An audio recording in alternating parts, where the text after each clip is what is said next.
창세기 강해가 끝났고 그래서 신약 성경으로 가서 고린도전후서를 한번 강해를 해봐야 되겠다 생각을 했습니다. 그래서 수요일은 좀 교리나 지침에 관한 설교를 하는 게 좋겠다는 생각을 했습니다. 우리가 성경을 읽지만 되게 성경에 대한 배경이나 그 의미나 단어의 의미를 완전한 이해를 가지지 못하면 되게 성경을 읽어도 그냥 나름대로 읽지 진짜 그것이 뭘 의미하는지 읽기가 어렵습니다. 많은 분들이 되게 신약 성경 쪽에 더 의미를 주는데 신약 성경은 아무래도 좀 지성적인 사람들이 쓴 부분이 많이 있습니다. 물론 예수님의 제자들 중에 베드로나 이런 다른 사람들이 요한이나 이런 사람들은 지성적인 사람이라고 보기는 어렵지만 어쨌든 구약 성경은 간단한 것 같지만 굉장히 깊이가 있어요. 신약 성경은 특히 우리 신약 시대를 사는 신약 교회를 사는 우리들에게 굉장히 필요한 내용들이 많이 담겨져 있습니다. 고린도전후서는 사도 바울의 서신서 중에 하나입니다. 사도 바울이 교회들에게 편지를 쓴 것들이 성경의 정경 속에 들어오게 됐는데 사도 바울이 쓴 서신이 여러 개가 있습니다. 그 중에 이제 대서신서라고 불리우는 것들이 로마서, 갈라디아서, 그리고 고린도전후서를 이렇게 네 가지를 4대 서신 혹은 대서신서라고 부릅니다.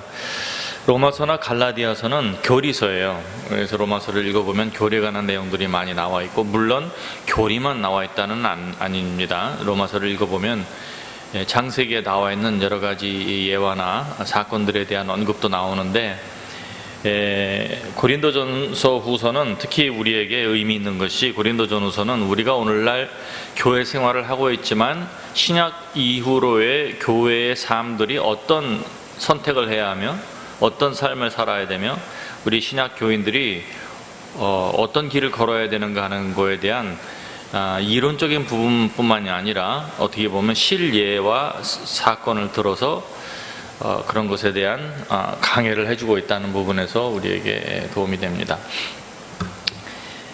고린도전후서뿐만이 아니라 성경의 어느 부분을 읽더라도 읽다 보면 우리에게 걸리는 부분들이 있고, 또 교인들이 많이 있을수록 교인들에게 도전적이며 걸림이 되는 내용들이 있을 수밖에 없습니다.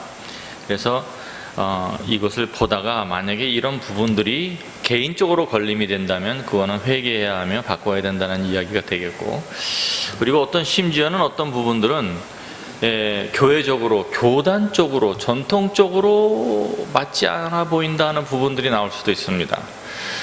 그런 부분들에 대해서 성경학자들은 성경을 시대적인 그런 배경으로 해석을 해서 신약 성경은 제1세기 초대 시대에 있었던 그 문화의 배경으로 쓰여진 거기 때문에 우리가 현대 사회에 맞도록 어떻게 보면은 적용을 해야 된다, 이런 식으로 얘기를 하는데, 저도 신학교에서 그렇게 배웠어요.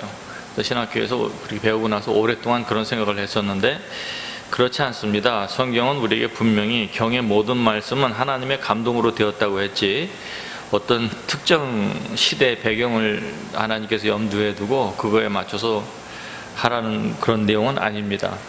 물론 극단적인 예를 들어서 사람들이 신약 시대에는 자동차도 없었고 컴퓨터도 없었으니까 그럼 다 전기도 쓰지 말아야 되느냐, 그런 극단적인 모습을 취해서 오늘날 메는나이트라든지 이런 사람들 보게 되면 전기 자체를 다, 미국에 가보면 까만 옷 입고 까만 모자 쓰고 수염 길게 기르고 다니는 그런 사람들이 있습니다. 그 집에 가보면 전기도 없고 호롱불로 살고 수도도 현대식이 아니고 차도 안 타요. 말을 타고 다닙니다. 그런 사람들도 있습니다. 그러나 저는 그런 극단적인 예를 말하는 것이 아니라 성경에 나와서 뭔가 얘기하는 것들이 보면 지금이 시대가 어느 때인데 이런 것을 우리에게 하라고 하느냐 하는 그런 분들이 보일 수 있고, 어느 교회도 어느 교인도 이런 식으로 보통 하지 않는다 하는 부분들이 보일 수도 있습니다. 그런 것들을 우리가 볼 때에 우리는 선택의 기로에 놓이게 됩니다. 내가 어떤 선택을 해야 하는가. 그래서 선택은 그 사람의 자유입니다. 이 자유라는 말이 그 어떤 선택을 하더라도 그거에 대한 결과를 책임지지 않는다는 얘기는 아닙니다. 우리가 선택할 수 있는 권한은 하나님께서 주셨으되 그 선택에 의해서 이루어지는 나중에 감당해야 되는 부분은 선택사항이 아닙니다. 그래서 그 부분에 대해서는 이해를 가지고 보시면 될 것 같습니다. 간단하게 말씀드리면 고린도전서, 고린도후서, 로마서, 갈라디아서 외에도 사도 바울이 쓴 서신서들이 몇 가지가 있습니다. 빌레몬서, 빌립보서 이런 것은 어떤 개인적인 신앙관 같은 것들을 적은 것들이고 본인이 받았다든지 이런 것들을 적은 것들이 많고, 특히 디모데전후서와 디도서는 목회서신이라고 부릅니다. 그래서 거기에는 사역자들에게 특히 교회 이야기도 많이 나와요. 목회를 얘기를 하다 보니까 나올 수밖에 없는데, 그래서 고린도 전후서가 어떻게 보면 오늘날 우리 교회에게 가장 기본적인 성경책이 아닐까 저는 생각을 합니다. 자, 1절을 보도록 하겠습니다. 1절을 보게 되면 하나님의 뜻을 따라 그리스도 예수의 사도로 부르심을 받은 바울과 형제 소스테네는 이렇게 나와 있습니다. 여기에서 우리 잘 보셔야 돼요. 하나님의 뜻을 따라 그리스도 예수의 사도로 부르심을 받은 사도 바울과 형제 소스데네예요. 소스데네도 사도라는 건 아닙니다. 그러니까 브라더, 형제 소스데네, 그리고 사도 바울인데, 자, 이 사도 바울이 서신서마다 비슷하게 항상 쓰는 내용이 이 앞에 나옵니다.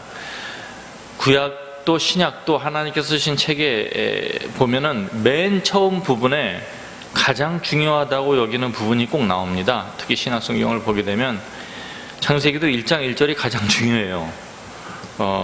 그리고 신약 성경도 사도 바울의 이야기를 보면 자기가 가장 강조하고 싶은 부분을 항상 쓰는데, 보면은 하나님의 뜻을 따라 예수 그리스도 예수의 사도로 부르심을 입은 바울은 이렇게 항상 시작을 합니다. 이 하나님의 뜻을 따라 사도가 되었다는 내용은 고린도후서, 에베소서, 골로새서, 디모데후서에도 동일한 내용으로 나옵니다. 그만큼 자기가 계속 얘기하고 싶었던 겁니다. 이게 왜 중요했냐? 사도 바울은 인간적인 측면에서 인정받을 만한, 사람들에게 인정받을 만한, 내세울 만한 것이 굉장히 많은 사람이었습니다. 제가 그런 얘기를 많이 했죠. 그러나 그중 그 어느 것도 그 자기가 사람들에게 인정받을 만한 그런 것들을 통해서 자기가 사도 되었다고 말한 적이 한 번도 없습니다. 세상 사람들은 오늘날 우리가 그러잖아요. 저도 신학교를 나왔냐 안 나왔냐, 제가 신학교를 안 다녔으면 이 교회에 부임할 수 있었을까요? 이런 부분도 난 신학교는 안 나왔지만 하나님의 부르심을 입었습니다. 그럴 수도 있겠지만 어려움이 있겠죠, 아무래도. 그래서 오늘날 세대에 보게 되면 사실 성경적으로 볼 때는 문제가 되지 않는 부분들이 문제가 되었습니다. 왜냐하면 가짜가 너무 많아져서 그렇습니다. 가짜가 너무 많아요. 그래서 그것을 거르기 위해서 이렇게 된 건데, 자기가 가지고 있는 배경, 자기가 유대인, 바리새인, 율법주의자이며 완벽한 자이며 가말리엘의 문화이며 이런 부분들을 가지고 내가 사도가 되었다는 게 아니라 사람의 뜻이 아니고 하나님의 뜻으로 되었고 예수 그리스도의 임명과 부르심으로 되었다. 이렇게 계속적으로 얘기를 하게 됩니다. 사도가 된 자격은 오직 하나님의 뜻이고 예수 그리스도의 부르심이었다. 갈라디아서에는 시작에 이런 식으로 적었어요. 좀 더 이해하기 좋게 적었는데, 사람들에게서 난 것이 아니요, 사람들에게서 난 것이 아니요. 이 부분이 참 중요합니다. 오늘날 우리가 침례교회는 회중교회여서 회중들이 모든 것을 결정합니다. 그건 틀리지 않아요. 그러나 회중교회가 회중들이 뭔가 함께 뜻을 모아서 결정하는 내용은 성경에 언급되지 않은 부분에서 있는 겁니다. 최고 권위는 성경 말씀에 있고 최고 권위는 성령에게 있는 것입니다. 사람에게서 난 것이 아니요 사람으로 말미암은 것도 아니라 그랬어요. 그러니까 사도가 되는 것은 뭐 대중 투표로 선거로 되는 게 아닙니다. 대통령 뭐 그런 게 아니에요. 옛날에 왕정 시대의 왕은 혈통을 따라 되었었죠. 아니요, 사람으로 말미암은 것도 아니다. 오직 예수 그리스도와 그의 죽은 자 가운데서 그를 죽은 자 가운데서 살리신 하나님 아버지로 말미암아 사도된 바울은 이렇게 나옵니다. 예수 그리스도께서 구원자가 되시고 왕이 되시고 주인이 주가 되신 것은 사람들의 인정을 받아서 된 게 아니에요. 아무도 예수님을 인정하지 않았습니다. 예수님이 부활하시고 그렇게 되었을 때 돌아가시기까지 아무도 예수님을 왕으로 인정하는 사람 없었어요. 주로 인정하는 사람도 그 말씀을 믿는 사람도. 그래서 이사야 말씀에 보게 되면 예수 그리스도의 모습을 어떻게 설명을 했습니까? 저는 사람들이 흠모할 만한 모습이 풍채도 없고 흠모할 만한 면모가 하나도 없다는 거예요. 오늘날 말로 바꾸면 돈도 없고 백도 없고 풍채도 없고 무슨 뭐 좋은 학교를 나온 사람도 아니고 가문이 좋은 것도 아니고 혈통이 좋은 것도 아닌 거예요. 목수의 양아들이고 아무것도 없는 그런 사람이었다는 것입니다. 그런데 예수 그리스도께서 제자들에게 너는 나를 누구라 하느냐? 사람들이 나를 누구라 하느냐? 사람들이 나를 무엇으로 인정하느냐입니다. 나를 누구라 하느냐는 말은 나를 만약에 누구라고 부른다면 그 누구라고 부르는 그 연유가 뭐냐는 것을 물어보는 거예요. 근데 그때 베드로가 하나님 아버지의 인도하심을 받아 얘기를 하죠. 그는 그리스도시요 하나님 아버지의 아들입니다. 이렇게 하니까 바요나시마나 내가 복이 있도다. 그 계시는 내가 스스로 잘나서 깨달은 게 아니라 하나님 아버지께서 너에게 깨닫게 해주신 것이다 하고 축복을 하셨습니다. 자, 여기에서 이 하나님의 뜻을 따라 사도가 되었다고 했는데 이 사도라는 말은 이제 아포스폴로스라는 단어인데 이 사도는 대표, 델리게트, 사절, 그래서 보내심을 입은 자라는 뜻으로 많이 사용되며 대사, 대리인, 암바서더라는 뜻입니다. 오늘날 많이 사람들이 이 사도를 그리스도의 임명을 받은 위원, 감독관이라는 뜻으로 생각을 합니다. 초대교회에 사도가 되기 위해서는 몇 가지 조건이 충족이 되어야 됐었어요. 그것이 4가지 조건이 있었는데 첫째는 침례 요한의 때로부터 예수 그리스도께서 처음 공생의 사역을 시작하실 때부터 그 이전부터 예수님과 함께 처음부터 함께한 자여야 됐습니다. 그 내용이 사도행전 1장 21절에 나와요. 이러함으로 요한의 침례로부터 우리 가운데서 예수님께서 올려져 가신 그날까지 주 예수께서 우리 가운데 출입하실 때에 우리와 함께한 자들서부터 돼야 된다 하는 말이 있어요. 이게 뭐냐면 가룟 유다가 죽었습니다. 그러니까 그 빈자리를 채우기 위해서 기도를 하고 제자들이 11 사도들이 모여서 우리가 12번째 사도의 자리를 채워야 되겠다는 생각에 기도를 하고 주님 이 자리를 채우게 해주십시오 하고 기도를 하고 그때 나름대로 생각을 한 이 조건들이었어요. 두 번째는 예수님께서 친히 임명하신 자여야 돼요. 예수님께서 친히 임명하신 자여야 되는데 그때는 예수님이 안 계셨기 때문에 사도들이 이제 기도를 하고 임명을 했던 거죠.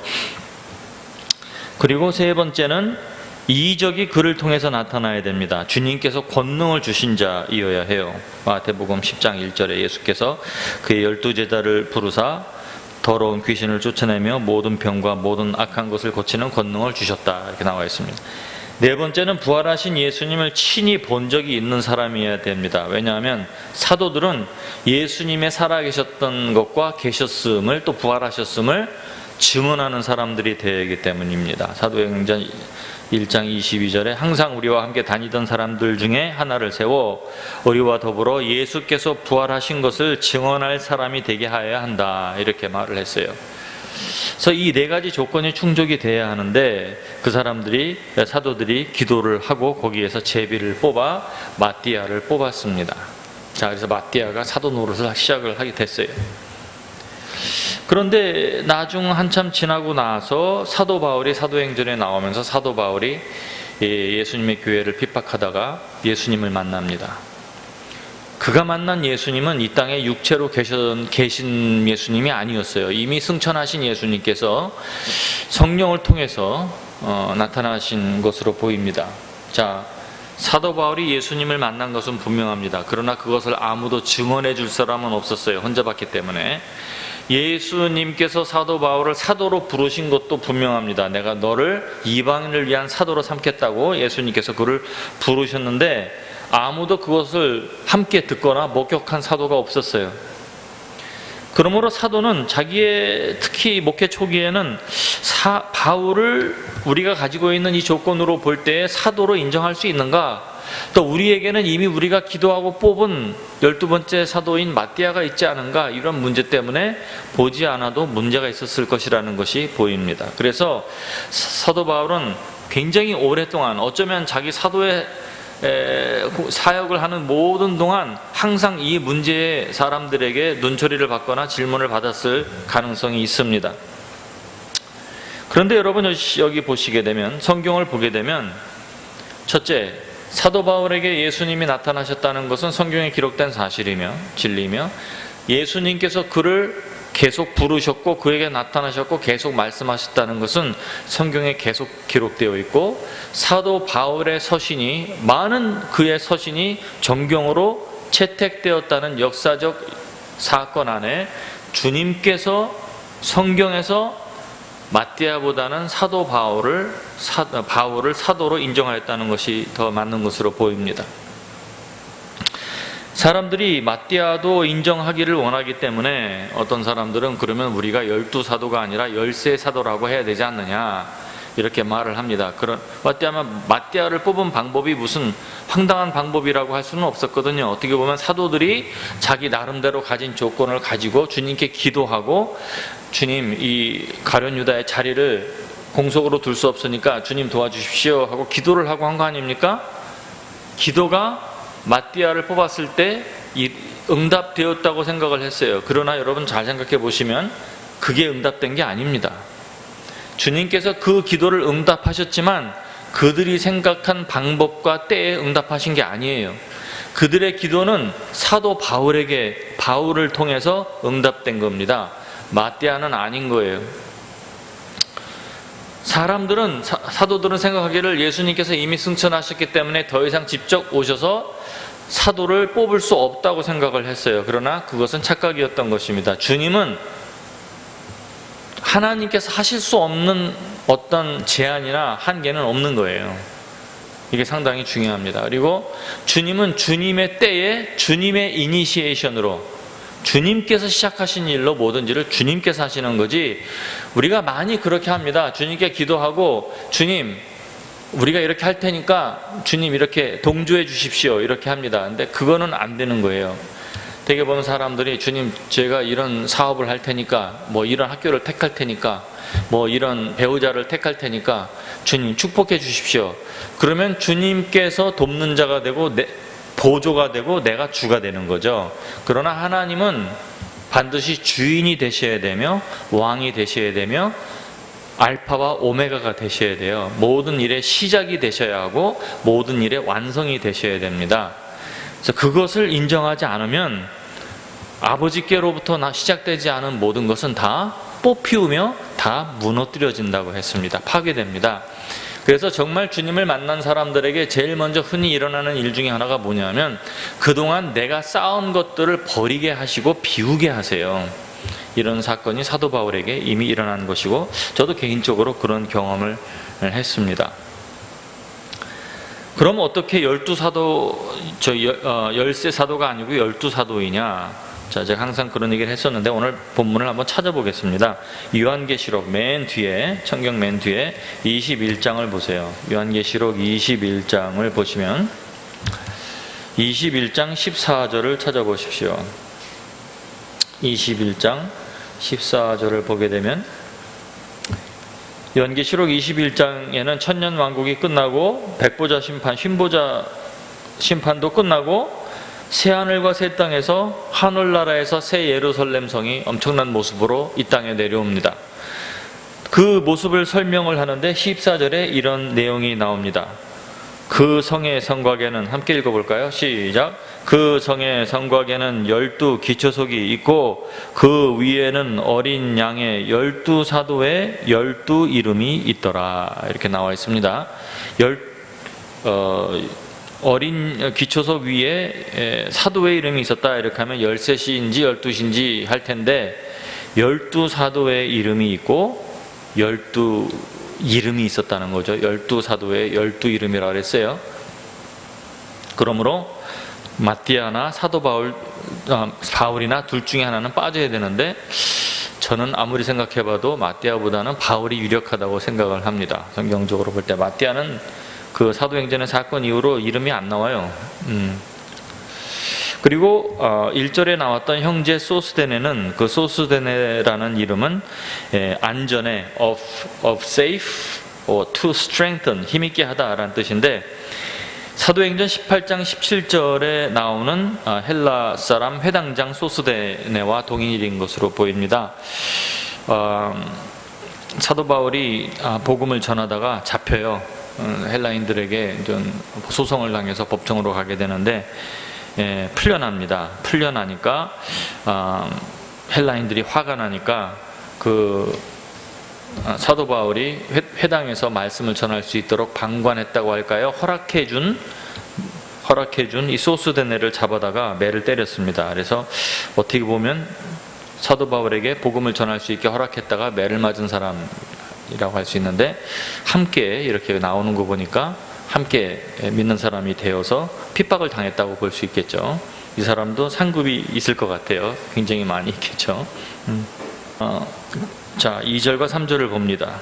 고린도에 있는 하나님의 교회 곧 그리스도 예수 안에서 거룩하여지고 성도라 부르심을 받은 자들과 또 각처에서 우리 주 곧 그들과 우리의 주 되신 예수 그리스도의 이름을 부르는 모든 자들에게 하나님 우리 아버지의 주 예수 그리스도로부터 은혜와 평강이 있기를 원하노라. 그냥 간단한 인사말인 것 같지만 여기에 보게 되면 하나님의 교회라는 말이 나옵니다. 하나님의 교회라는 말이 나오고 하나님의 교회 곧 하고 설명이 나오는데, 그것은 하나님의 교회라고 불리우는 사람들은 어떤 모임이며 어떤 사람인가 하는 세 가지가 나와요. 보게 되면 그리스도 예수 안에서 거룩하여진 자들이라는 거예요. sanctified. 그리스도 예수 안에서 거룩함을 입은 자들, 예수님을 믿음으로 말미암아 그 보혈의 공로로 죄사함을 받고 침례를 받고 죄사함을 받아 거룩하여진 자들이, 이 자격이 있어야 진짜 교회의 교인이라고 할 수가 있는 겁니다. 교회에 그냥 온다고 오랫동안 참석을 했다고 교회의 일원이 아닌 거예요. 두 번째는 성도라고 하나님께 부르심을 입은 자들이라고 되어 있어요. 성도라 부르심을 입은 자들과 이렇게 나와요. saint. 이 천주교에서는 이 saint, 성자라는 이름을 얻으려면 기적도 보여야 되고 엄청난 공적이 있어야 된다고 해요. 그러나 본인의 어떤 업적이나 능력이 아니라 주님께서는 우리에게 예수 그리스도의 공로를 힘입고 그것을 믿은 자들을 성자라고, 성인이라고 부르는 것입니다. 그래서 성도라고 부르는 거예요. 그래서 우리 교회에서는 누구 성도 하면 평신도라는 개념이 있어서 가장 낮은 자, 그냥 평민 이런 식으로 생각을 하는데, 이 성도라는 이름을 가진다는 것은 사실은 엄청난 겁니다. 그 진가는 제 생각에는 하나님의 나라가 임하실 때 그때 정말 나타날 것이라고 생각을 합니다. 오늘날 교회에서 진정한 성도로 인정이 되고 진짜 성도인 사람들은 하나님의 나라에서 천년왕국에서부터 진짜 비교할 수 없는 영광의 모습이 드러나기 시작할 겁니다. 저는 그날을 몹시 기다립니다. 그래서 하나님께서 의인이라고 칭의를 하신 자들, 성도라고 하나님의 부르심을 입은 자들, 사람들의 인정이 아니라 하나님의 부르심을 입은 자들. 그리고 세 번째로 각처라는 말은 각 삶에서라고 보시면 돼요. 교회에서 거룩한 게 아니라 교회에서 예배드리고 얌전히 있을 때는 거룩한 모습을 가질 수 있어요. 그러나 우리의 진정한 성도의 모습, 이 거룩한 모습은 여기 보게 되니까 예수 그리스도를 주라고 인정하며 고백하는 자들이라고 그랬어요.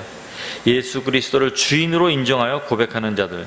지난주에 그리스도를 주라고 인정하는 게 무엇인가 하는 말씀을 드렸습니다. 그런 삶의 모습이 각 처에서, 자기의 각 직장에서, 삶의 본터에서 드러나며 그 고백이, 삶의 고백이 드러나는 사람들이, 그런 사람들이 바로 하나님의 교회의 일원이라는 것입니다. 이게 교회의 진짜 멤버들의 기본 조건이에요. 기본 조건이에요. 그냥 교회만 계속 오랫동안 다니고 성경책만 들고 다니고 교회에서 직분을 가지고 무슨 섬김이 있다고 돼서 되는 게 아닌 것입니다. 그런 것은 자연적으로 나중에 생기게 되는 거죠. 자, 그리고 4절부터 7절 말씀에 봅니다. 그리스도 예수 안에서 너에게 주신 하나님의 은혜로 말미암아 내가 너희를 위하여 항상 하나님께 감사하노니 이는 너희가 그 안에서 모든 일 곧 모든 언변과 모든 지식의 풍족함으로 그리스도의 증거가 너희 중에 견고하게 되어 너희가 모든 은사에 부족함이 없이 우리 주 예수 그리스도의 나타나심을 기다림이라. 자, 이것도 여기 보게 되면 하나님께서 이런 일을 우리에게 이루어 주신다는 거예요. 이 문장들의 주어를 보게 되면 우리가 하는 것이 아니라 하나님께서 해주시는 겁니다. 그래서 대개 사람들은 오해하는 게 뭐냐면 하나님의 교회에 나오고 신앙생활을 하면서 내가 뭔가 노력해야 된다고 생각을 해요. 그럼 목사님, 나는 아무것도 안 해도 됩니까? 아니죠. 주님께서 하라고 명령하신 것들을 하면 됩니다. 그런 것들이 뭔데요? 대중적으로 나와 있는 성경에 모든 사람에게 준 대중적인 명령이 있고, 그리고 기도하다가 받은 주님 성령께서 개인적으로 주신 명령도 있을 것입니다. 이런 감동과 명령을 순종하는 자들이 거기에 내 노력이 들어가며 나의 의지가 들어가는 거예요. 하지만 여기 나와 있는 부분들은 이것은 성경에 보게 되니까 하나님의 선물이고 하나님의 은사다. 이런 은사가 하나님께서 이런 은사를 우리에게 주신다고 하신 것들이에요. 그러므로 교인이 되고 교회에 나와 있으면 이런 것들이 우리에게 이루어지며 성장되며 나타납니다. 그게 뭡니까? 그리스도 예수 안에서 너에게 주신 하나님의 은혜, 하나님의 은혜인데 무슨 은혜냐? 기프트인데 그거는 너희를 위하여 항상 하나님께 감사하노니 이는 너희가 그 안에서 모든 일, 곧 모든 언변과 모든 지식에 풍족하다는 거예요. 언변과 모든 지식의 풍족함으로 이렇게 나와 있습니다. 이 언변이라는 단어는 영어에는 utterance라고 나와 있는데 말솜씨 이런 뜻이겠죠. 그런데 헬라어 원어는 보면은 로고스예요. 로고스, 논리라는 뜻입니다. 이게. 그리고 다른 또 하나는 reasoning, 추리, 논리라는 뜻이에요. 이 논리 정연하게 말을 하는 모습을 나타냅니다. 베드로와 제자들 중에는 학문이 없는 사람들이 많이 있었어요. 그런데 나중에 법정에서 헬라인들에게 말을 하는데, 성령을 받은 이후였죠. 말을 하는데 보니까 이 사람들이 원래 학문이 없는 사람들인데 아주 거침없이 배운 사람처럼 얘기를 한단 말이에요. 그래서 의아해했다는 그런 성경 기록이 나옵니다. 어떻게 그렇게 할 수 있었을까요? 이것은 하나님께서 약속하신 거예요. 교회들에게 주시겠다고 약속하신 겁니다. 그래서 참 놀랍게도 예수를 잘 믿으면 말도 잘하게 됩니다. 그래서 그 말로 뭘 해야 되겠어요? 복음을 전하는 일에 사용되는 거겠죠. 언변을 줍니다.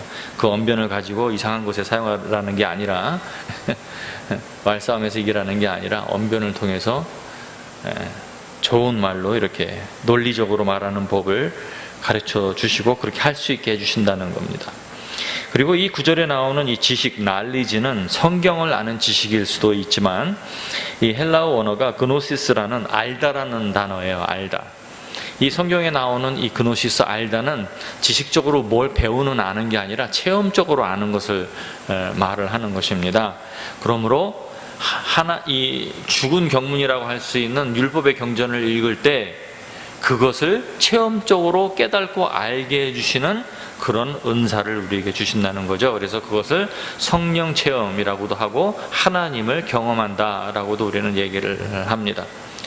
그리고 두 번째 나와 있는 부분을 보니까 그리스도의 증거가 너희 중에 견고하게 된다 이렇게 나와 있는데, 여기서도 그리스도의 증거라고 그랬어요. 말씀드린 것처럼 하나님의 구약 성경과 경문과 율법을 많이 읽어서 그냥 아는 것이 아니라 그리스도의 증거를 받음으로 체험적 사건으로 하나님을 알게 된다는 거예요. 이건 상당히 중요합니다. 내가 오랫동안 신앙생활을 했는데도 아직도 하나님을 경험한 적이 없다, 그러면 지금 심한 말로 구원을 한번 의심해 봐야 돼요. 그런 사람들은요, 주님을 경험을 못 해볼 수가 없어요. 주님께 한 번도 기회를 드리지 않았다는 말이 되는 거거든요. 그렇게 되면요, 주님을 믿고 한번 뭔가 일을 저질러 봐야 뭐 실패도 해보고 성공도 해볼 거 아닙니까? 실패도 버릴 것이 없어요. 보게 되면 실패를 통해서도 뭔가 배웁니다. 내가 믿음이 약해서 쭉 가다가 끝에 넘어지는 수도 있어요. 그러나 그것을 통해서도 뭔가 배움이 있습니다. 제가 한번 이런 일이 있었어요. 스프링필드에 살 때였었는데 저에게 좀 차량이 하나 필요했었어요. 근데 믿음으로 차를 좀 사고 싶었습니다. 그래서 하나님께 기도를 했어요. 주님, 차량을 하나 주십시오. 그래서 그때 토요타 밴이 좋은 게 좀 있었어요. 한 3만 불 정도, 그때 시가로 3만 불 정도 하는 토요타 밴, 이름이 시에나였나요? Was it 시에나? 시에나라는 거였는데, 한 번은 차를 구경하러 제가 그 딜러에 갔습니다. 딜러십에 갔는데 거기는 그 딜러가 저한테 와서 오늘 차 하나 뽑으시죠? 딱 그러는 거예요. 딜러가, 세일즈맨이 사람들 만나면 차 뽑으라는 말은 그냥 인사처럼 하는 말 아닙니까? 근데 저는 그거를 주님의 음성이라고 생각을 했습니다. 그래서 거기서 계약을 해버렸어요. 계약을 하고 이제 1,000불 계약금을 내야 된다고 그래서 제가 돈이 어디 있어요. 그러니까 이제 크레딧 카드로 1,000불을 뽑아서 그걸로 계약을 했습니다. 그러고 나서 이제 차를 계약을 했으니까 차 색깔도 정하고 모양도 정하고 다 정한 후에 한 2주 후에 나온다고 그래요. 그래서 2주 동안 내가 이제 집에 가서 돈 달라고 기도해야지 하고 집에 가서 2주 동안 기도를 했는데 2주가 지났습니다. 근데 돈이 안 생겼어요. 2주가 지났는데도. 그래서 주님, 왜 저한테 돈을 안 주십니까? 믿음으로 이렇게 기도를 하는데 왜 차 살 돈을 안 주십니까? 저에게 지금 3만 몇천 불이 필요합니다. 주십시오. 근데 아무도 안 주는 거예요. 근데 전화가 왔어요. 차가 나왔다고. 그래서 제가 만약에 차를 뽑으러 갔으면 거기에서 누가 나타났을지 모르겠어요. 근데 그때는 제가 믿음이 없었어요. 그래서 내가 돈이 없어서 못 살 것 같다. 그래서 계약금을 그럼 포기해야 된다고 그러더라고요. 그래서 알았다. 그래서 1,000불을 손해를 봤습니다. 그래서 주님, 이거는 믿음이 아닌 모양입니다. 저는 실패를 했군요. 그래서 혼자 실망을 많이 했습니다. 그러고 나서 한 몇 달이 지났어요. 몇 달이 지났는데 하루는 저희 집에 제가 그때 낮에 다니고 있던 미국 교회 한 집사님이 찾아왔습니다. 찾아와서 저한테 그러는 거예요. 우리 목사님이 몇 달 전에 딜러에 와서 혹시 차를 살려다 못 사고 1,000불을 그냥 포기하고 간 적이 있지 않느냐 하고 물어보는 거예요. 그래서 그렇다. 그러니까 자기가 거기 딜러로 있었는데 지금 일을 그만뒀는데 사실은 이 얘기를 해주고 싶었다. 그 사람들이 당신 돈을 가져간 거는 불법이다. 당신이 그거를 포기했을 때 그 보증금을 그 사람들이 가져가는 게 아니라 원래 돌려주게 되어 있다. 그러니까 가서 달라고 하면 돌려줄 거다. 근데 그 몇 달 동안에 저는 그 크레딧 카드 돈을 다 갚았거든요. 그러냐고. 그래서 찾아가서 싸워야 되나 옥신각신할 생각으로 가서 얘기를 했어요. 내가 그때 보증금을 사실 포기를 했는데 잘 몰라서 그랬는데 돌려달라. 그러니까 아무런 대꾸도 없이 돌려주는 거예요. 돈 1,000불을 딱 수표로 뽑아서 저에게 주는 것이었어요. 그래서 제가 믿음은 손해나지 않는구나 하는 것을 그때 처음 배웠어요. 좀 무모했지만 그래서 제가 그 얘기를 지금 하려고 하는 겁니다. 믿음을 가지고 실패를 해도 배우는 게 있습니다. 그 안에서. 하지만 그렇게 하라는 얘기는 아닙니다. 여러분, 그러지는 마세요. 그래서 이 체험적인 신앙은 필요합니다. 우리가 하나님을 믿어보고 서투르기 때문에 잘못 믿기도 하고 잘 믿기도 합니다. 그래서 제가 항상 얘기하기는 감당할 수 있는 믿음의 수준을 생각을 해서 가족이나 가정에게 큰 피해가 되지 않는 수준으로 믿음을 시험해봐라. 주님께서 분명히 큰 어떤 음성을 주셨다면 그것은 해봐도 된다. 하지만 그것은 확실하게 해야 된다 하고 항상 저는 얘기를 합니다. 이 믿음도 경험을 통해서 단계적으로 올라가야지 한꺼번에 홍해를 가르는 것은 아니라는 저는 생각입니다. 그리고 세 번째로, 모든 은사에 부족함이 없이 우리 주 예수 그리스도의 나타나심을 기다린다, 이렇게 나와 있어요. 여기에서 은사라는 말은 원역을 찾아보면 카리스마입니다. 카리스마. 근데 이 카리스마의 뜻은 우리가 보통 어디에 가서 팁을 주지 않습니까? 이 팁이 카리스마예요. 재밌죠? 팁이 카리스마이고, 선물이라는 뜻이 있고, 그리고 하사금이라는 뜻이 있습니다. 그런데 그런 것들이면서도 이것이 반드시 divine nature, 신성, 하나님으로부터 온 것일 때만 카리스마라고 불러요. 그래서 저 사람이 카리스마가 있다는 뜻은 사람이 아닌 천성적으로 혹은 하나님께서 주신 뭔가 재능이 있어 보인다 하는 뜻입니다, 사실은. 그런데 성경 말씀을 보게 되니까 하나님을 믿는 교회들에게는 하나님께서 인간이 주는 것이 아닌, 학교를 다니거나 훈련을 해서 배우는 것이 디벨로프 되는 게 아닌, 하나님께서 신성으로, 권능으로 내려주시는 재능과 능력이 내려온다는 거예요. 그것을 기대하라는 것입니다. 그것을 이루어줘서 그런 것들이 예수님의 나타나심을 기다리는 그 신앙생활 동안에 부족함이 없게 하시는 목적을 가지고 있다는 것입니다. 그것이 교회의 궁극적인 생활이라는 거예요. 그 다음 절 8절과 9절을 보니까 교회의 궁극적인 목적 중에 하나가 나옵니다. 뭡니까? 주께서, 8절과 9절, 주께서 너희를 우리 주 예수 그리스도의 날에 책망할 것이 없는 자로 끝까지 견고하게 하시리라. 너희를 불러 그의 아들 예수 그리스도 우리 주와 더불어 교제하게 하시는 하나님은 미쁘시도다, 이렇게 나와 있습니다. 자, 여기 보게 되면 우리는 언젠가는 예수님을 만나야 하고 예수 그리스도의 심판대, 그리스도의 심판대 앞에 서야 합니다. 비마싯이라는 곳에 이제 올라가야 되는데, 거기에서 우리는 평가를 받게 되는데, 사람들은, 저도 뭐 그런 생각을 했었어요. 거기 가면 구원은 받았지만 내가 어떻게 신앙생활을 했고 어떻게 목회를 했는지 거기에서 평가를 받고 야단을 맞을 수도 있겠구나, 이런 생각을 하곤 했었습니다. 근데 오늘 본문 말씀을 읽다 보니까 놀라운 사실이 여기 있어요. 주님께서 우리를 교회로 세우시고 우리를 불러 그 아들 예수 그리스도와 교제하게 하신 이유가 여기 나와 있습니다. 뭐라고 나와 있냐면, 주 예수 그리스도의 날에 책망할 것이 없는 자로 세우시기 위함이라는 거예요. 그런데 여기 문장을 보니까 우리를 책망할 것이 없는 자로 끝까지 견고하게 하시는 분이 주님이에요. 우리가 아니라. 이것도 내 노력이 아니라는 사실이 여기 나와 있는 것을 보고 큰 위로를 받게 됩니다. 끝까지 견고하게 하신다는 이 견고는 영어 성경은 보니까 confirm, 확증이라는 겁니다. 도장을 딱 찍는 거예요. 그래서 완전히 딱 가면은 이제 거기서 평가를 받으러, 심판을 받으러 가면 너는 이미 통과됐어, 이런 말을 듣는 거나 마찬가지인 거죠. 끝까지 확증하게 하시리라, 끝까지 견고하게 하시리라, 이런 뜻이 됩니다. 그리고 예수님과 교제할 수 있도록 하나님 아버지께서 우리를 부르셨다 그랬어요. 우리가 예수님과 교제를 한다고 그래요. 교제라는 단어가 코이노니아입니다. 우리 많이 들어보셨을 거예요. 우리 친교라는 말로 친목이라는 뜻으로 많이 사용하죠. 근데 코이노니아의 성구사전을, 원어사전을 찾아보니까 교제라는 펠로십이라는 뜻보다는 파트너십이라는 단어가 앞에 있습니다. 더 많이 사용된다는 얘기예요. 동반이란 뜻이에요. 동반. 그러므로 교제라는 단어는 마주보고 있는 게 아니에요.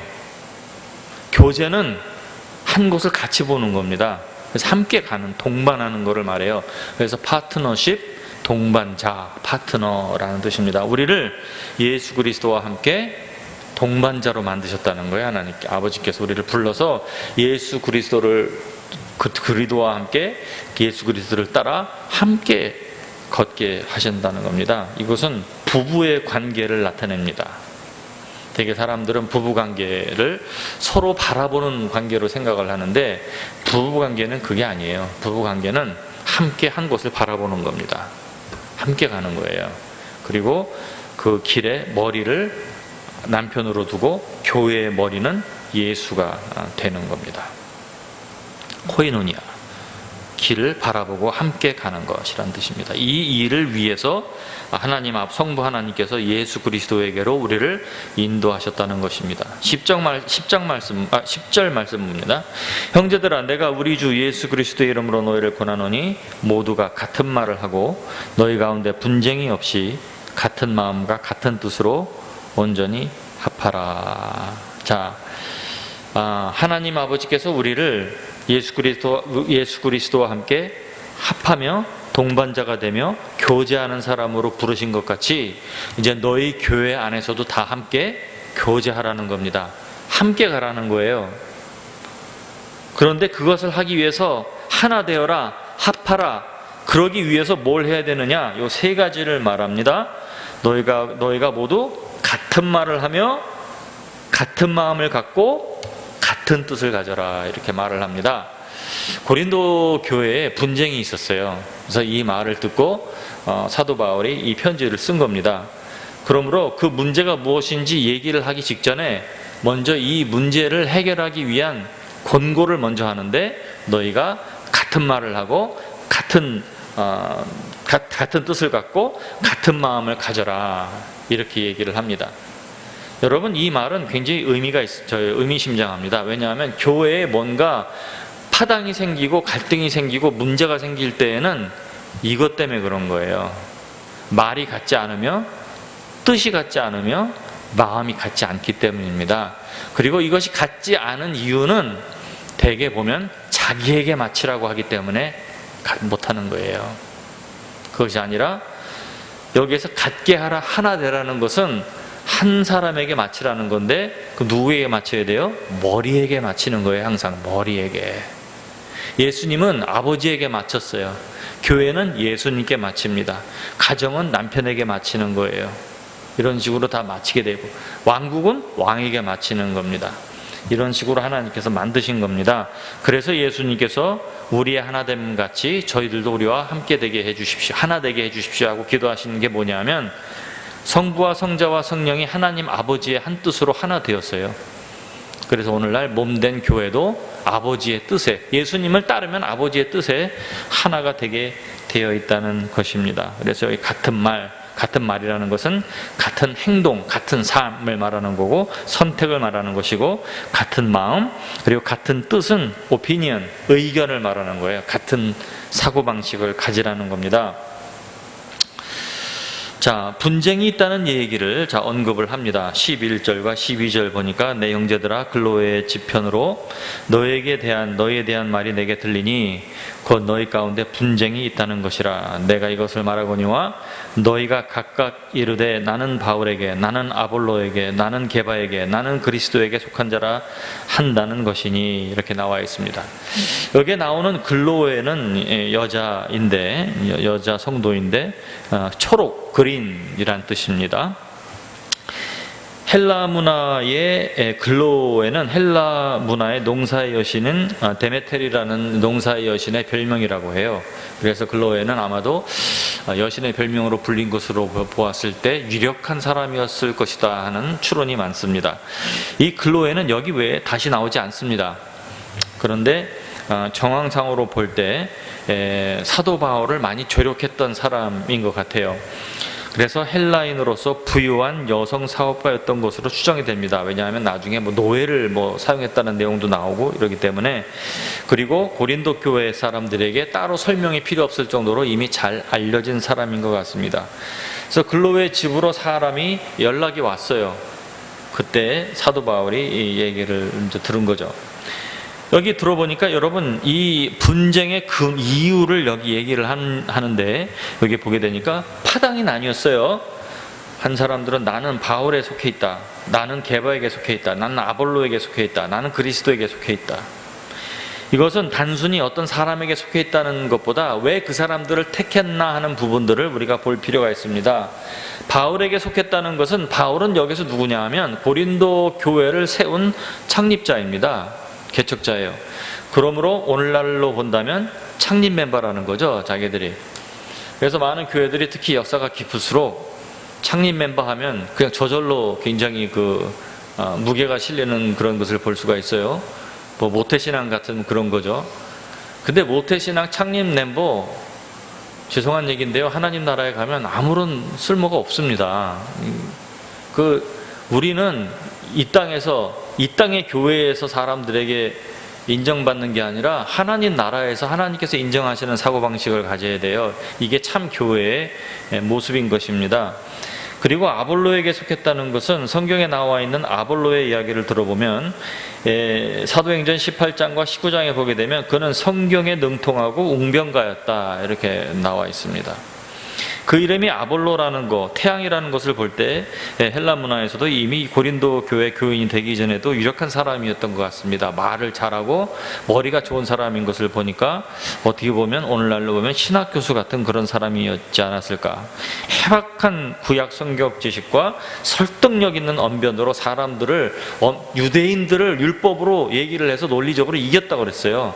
이건 굉장한 언변이 있는 사람입니다. 보면 그런 것을 아주 즐기는 사람들이 있어요. 저는 그렇지 않은데 성경에 보게 되면 그런 쓸데없는 언변을 피하라고 그랬어요. 근데 저는 자동적으로 그냥 피합니다. 할 줄 모르기 때문에. 그리고 게바에게 속했다는 것은, 게바는 베드로를 말합니다. 베드로는 유대인의 전통의 가치를 둔 사람들을 말하는 것일 것입니다. 그는 베드로는 아무래도 유대인들이고 수제자, 예수 그리스도의 수제자라는 그런 익명을 가지고 있는 사람이었고 유대인의 사도라고 불릴 수 있는 사람이었기 때문이죠.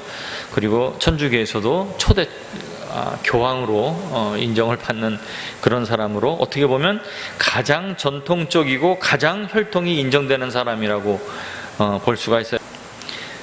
예수님의 사도들 중에서도 가장 선봉적이었고 초대교회 교인들에게 널리 가장 인정을 받는 사람들이었을 것입니다. 그러므로 베드로에게 속했다고 말하는 사람은 전통과 대중성을 가치 있게 여기는 사람들일 것입니다. 어떻게 보면 교회와 사회에서 유력한 인사로 사람들에게 인정을 받으며 저 사람은 누구누구 장로님의, 누구누구 목사님의 아들이다 하면 그냥 인정하고 들어가는 그런 사람들이라고 할 수 있죠.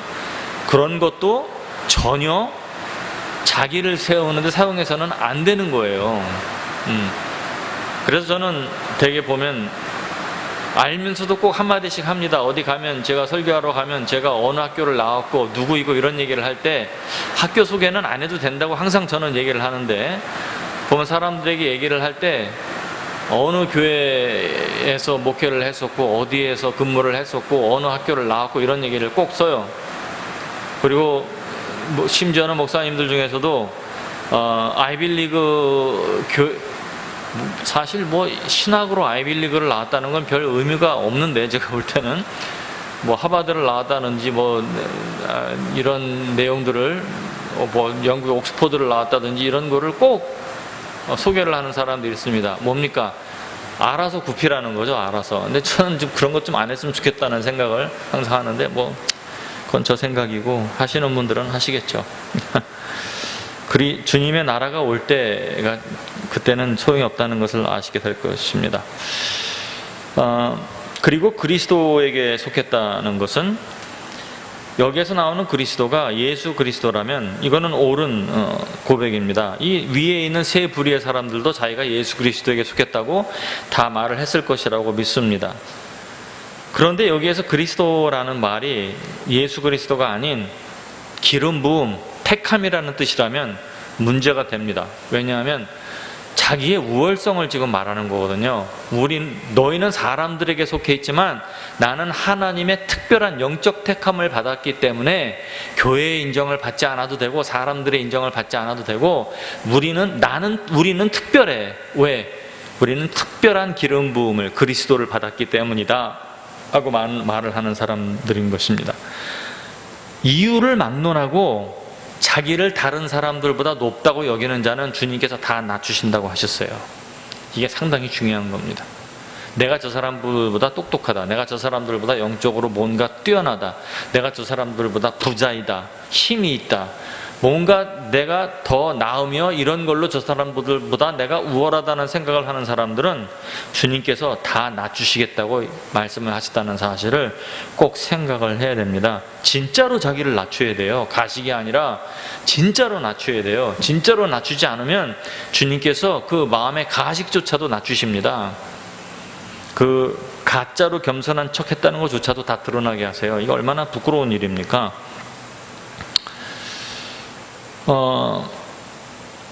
사도 바울은 전혀 자신의 강점이나 우월성을 말하지 않았습니다. 오히려 자기에게 속하였다는 사람들에게 이런 말을 합니다. 13절 보니까 그리스도께서 어찌 나뉘었느냐? 바울이 너희를 위하여 십자가에 못 박혔느냐? 바울의 이름으로 너희가 침례를 받았느냐? 하고 실문을 합니다. 여기 참 지혜로워요. 여기서 아볼로나 게바나 이런 다른 사람들의 이름은 전혀 언급하지 않습니다. 자기의 이야기만 하는 거예요. 여러분, 이 지도자들이 다른 사람들과 비교된다는 것은 굉장히 곤란한 상황인 거예요.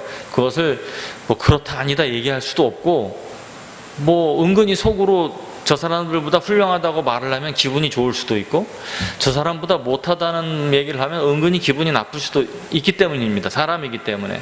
그런 유혹이나 그런 생각에서 벗어나야 되는데, 사도 바울은 다른 사람들과 경쟁할 전혀 생각이 없는 거예요. 아볼로라는 사람도 사도 바울과 사이가 나빴다는 기록이 전혀 없습니다. 교인들이 부추겨서 사실은 그런 이상한 관계를 만드는 예도 있을 수 있습니다. 조심해야 되는 거죠. 그러니까 이렇게 14절에서 16절 말씀에 이렇게 말을 합니다. 나는 그리스도와 가요 외에는 너희 중 아무에게도 내가 침례를 베풀지 아니한 것을 감사하노니, 침례를 누구의 이름으로 베푼다는 것은 그 이름, 그 침례를 베풀 때 사용한 그 이름에 그 사람이 종속된다는 뜻입니다. 그래서 우리가 침례를 받을 때 아버지와 아들과 성령의 이름, 곧 예수 그리스도의 이름으로 침례를 받는 거예요. 우리가 이 세상 마귀에게서 벗어나서 하나님 아버지께, 성령에게, 예수 그리스도에게 종속된다는 뜻입니다. 그러므로 이미 그리스도에게 종속된 사람들이 내가 바울에게 속했다, 게바에게 속했다, 이거는 완전히 세상적이며 인간적인, 세상적인 사고방식이 교회에 들어온 거죠. 그래서 말을 합니다. 나는 그리스도와 가요 외에는 침례를 베풀지 않은 것을 감사한다는 거예요. 그것조차도. 이는 아무도 나의 이름으로 침례를 받았다, 아무도 나에게 속했다고 말을 할 수 없게 하기 위한 것이라는 것입니다. 내가 또한 스데바나 집사람에게 침례를 베풀었고 그 외에는 다른 누구에게 침례를 베풀었는지 알지 못하노라. 기억이 안 난다는 거죠. 그리스보는 바삭한이란 뜻이에요. 바삭한이란 뜻인데, 사도행전 18장 8절에 보면 이 사람의 기록이 나와 있습니다. 이 사람은 회당장이었어요. 회당장이었는데 처음에 고린도로 사도 바울이 복음을 전하러 왔을 때 제일 처음 그 온 집안이 예수를 믿은 사람이었습니다. 헬라인으로서. 회당장이 믿는 바람에 많은 고린도 사람들이 침례를 받았고 교회가 세워졌다는 사실을 우리가 볼 수가 있습니다. 그러므로 각별했어요. 사도 바울이 침례를 준 사람들의 예를 보게 되면 대개 어느 지역에서 처음 믿었던 사람들을 사도 바울이 많이 침례를 줬던 예를 볼 수가 있습니다. 가이오는 로마서 16장 23절에 나오는데, 이 가이오에 대해서 이렇게 설명이 나와 있습니다. 나와 온 교회를 돌보아주는 가이오.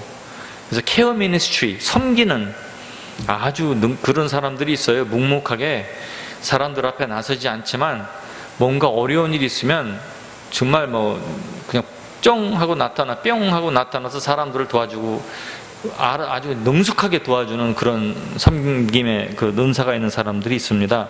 그런 사람이 아마 이 가요였던 것 것으로 보입니다. 그래서 교회와 특히 사도 바울에 필요한 것들을 항상 섬기고 편의를 보아줬던 사람이었던 것 같습니다. 스데바나는 그 이름이 스테파나스인데 왕관을 썼다는 뜻입니다. crowned, 왕관을 썼다는 뜻인데, 그리스 북쪽에 있는 아가야라는 나라가 있어요. 아카이아라고 부르는데 그 지역에서 처음으로 예수님을 영접한 사람으로 보입니다.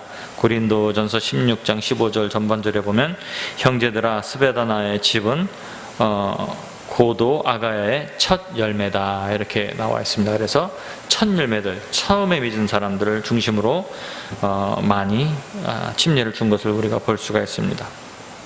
17절 말씀, 그리스도께서 나를 보내심은 침례를 베풀게 하려 하심이 아니요 오직 복음을 전하게 하려 하심이로되 말의 지혜로 하지 아니함은 그리스도의 십자가가 헛되지 않게 하려 함이니라.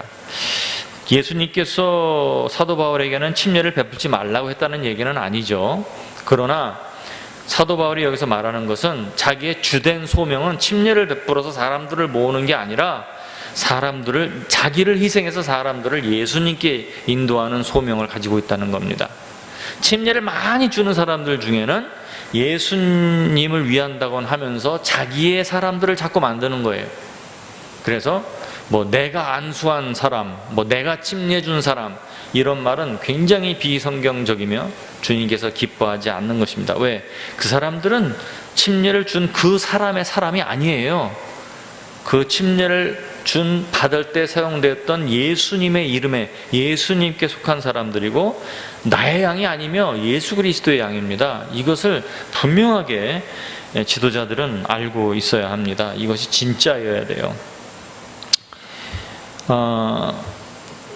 자, 이 구절에서 보게 되면 복음을 전할 때 말의 지혜로 하지 아니하고 그리스도의 십자가의 방법으로 하기를 원한다는 거예요. 말의 지혜는 뭡니까? 여기 보게 되니까 언변이 좋은 미사여구, 아주 화려한 말을 통해서 설득력을 가지고 막 얘기를 해서 우리가 그런 실수를 많이 합니다. 사람들에게 무슨 복음을 전하고 뭐를 할 때 보면 내가 저 사람을 논리적으로 꺾어서 설득을 해서 예수님을 믿게 하려고 노력을 해요.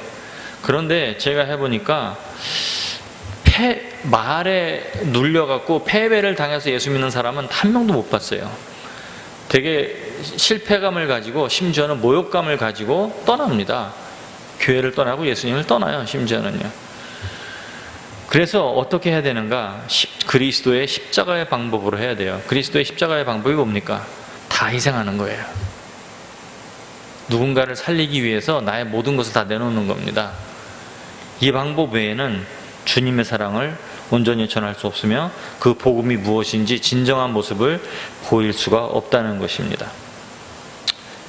자, 고린도전서 1장 18절에서 21절의 말씀은 아주 자체적으로 설명이 거의 필요 없을 정도로 잘 설명이 나와 있는 성경적인 가치관과 소견을 말하고 있습니다. 이런 생각과 이런 사고방식을 가지라는 거예요. 읽어보겠습니다. 18절로부터 보니까 십자가의 도가, 십자가의 사고방식이, 십자가의 길이 멸망하는 자들에게는 미련한 것이라는 거예요. 세상 사람들이 보기에는 무슨 가치 있어 보이는 사람도 아니고 별것도 아닌 사람들을 위해서 자기의 모든 것을 희생한단 말이에요. 사도 바울 같은 사람들이 진짜 아무것도 아닌 오네시모 같은 사람들을 위해서 자기의 모든 것을 버리고 희생한단 말이에요. 사회적으로 볼 때, 헬라의 문화로 볼 때 가치 없는 사람들을 위해서 사도 바울 같은 사람이, 우리 같은 사람을 위해서 예수 그리스도가 자기를 다 버리신단 말이에요. 이것이, 이런 십자가의 도가 멸망하는 자들, 이 세상에서 믿지 않는 자들에게는 미련한 것이라는 거죠. 그러나 구원을 받는 우리에게는 하나님이 능력이라. 기록된 바 내가 지혜 있는 자들의 지혜를 멸하고 총명한 자들의 총명을 폐하리라 하셨으니, 이 세상에서 지혜롭다고 생각하지만 하나님은 그게 지혜가 아니라는 거예요. 사람들이 보기에는 지혜롭지 않은 것 같지만 그것이 하나님의 지혜이고 생명과 구원이 거기에 있다는 것입니다. 지혜 있는 자가 어디 있느냐, 선비가 어디 있느냐, 이 세대의 변론가가 어디 있느냐, 이게 무슨 말입니까? 적어도 초대교회는 이런 세상에서 인정받는 사람들이 선호하는 곳이 아니었다는 것입니다. 오늘날 명성 있는 교회들은 이런 사람들이 선호하고 가죠.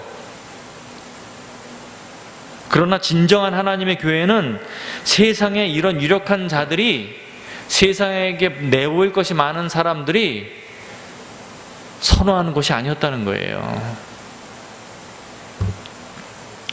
하나님께서 이 세상의 지혜를 미련하게 하신 것이 아니냐. 하나님의 지혜에 있어서는 이 세상이 자기 지혜로 하나님을 알지 못하므로, 이 세상의 지혜로 아무리 궁리하고 생각을 해봐도 하나님을 발견할 수가 없다는 거예요.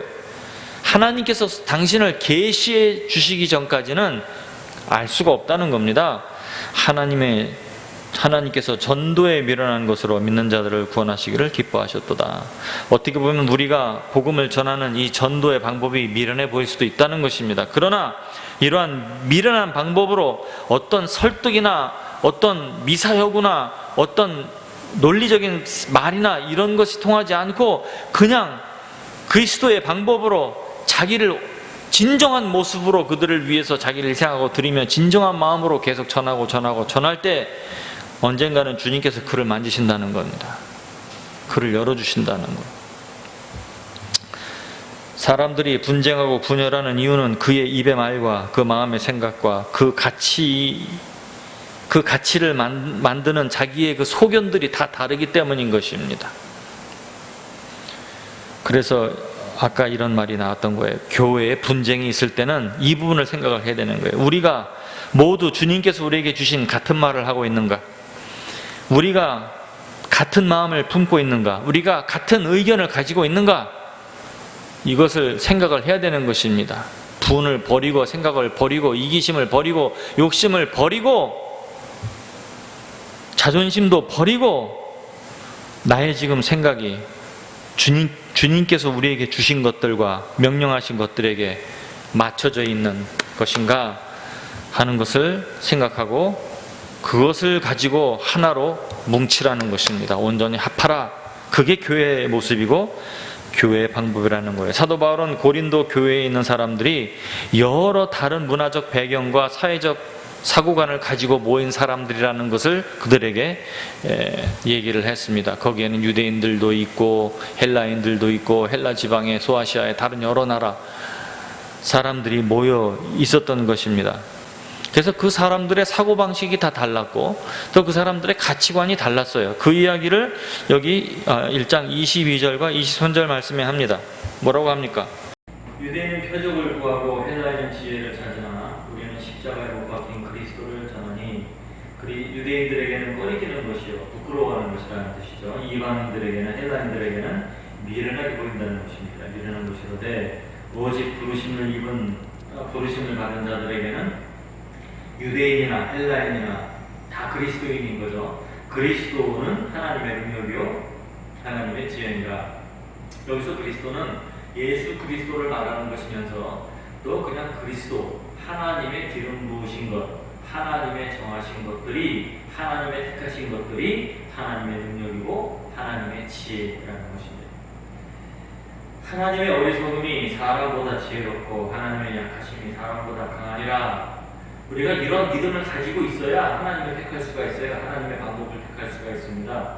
이런 믿음이 없이는 그런 방법을 택하기가 어렵습니다. 왜냐하면 우리가 가지고 익숙하게 가지고 있는 우리의 사고방식으로는 그런 것들이 안 돼 보이고 안 될 것 같이 보이고 미련해 보이기, 어리석어 보이기 때문이고 심지어는 사람들이 이상하다, 어리석다, 너 이상하다 이렇게 얘기를 하기 때문입니다. 자, 이렇게 성경이 말합니다. 형제들아, 너희의 부르심을 보라. 육체를 따라 지혜로운 자가 많지 아니하며 능한 자가 많지 아니하며 문벌 좋은 자가 많지 아니하도다. 배운 사람도 별로 없고 혈통이 좋고 집안이 좋은 사람도 별로 없다는 거예요. 물론 그런 사람이 아주 없지는 않았지만 그런 유력한 자들이 인정받는 것이 아니라는 것입니다. 하나님께 인정받는 사람은 어떤 사람이냐 하면 오히려 이 세상에서 멸시천대를 받고 인정받지 못하는 사람이라는 거예요. 놀랍습니다.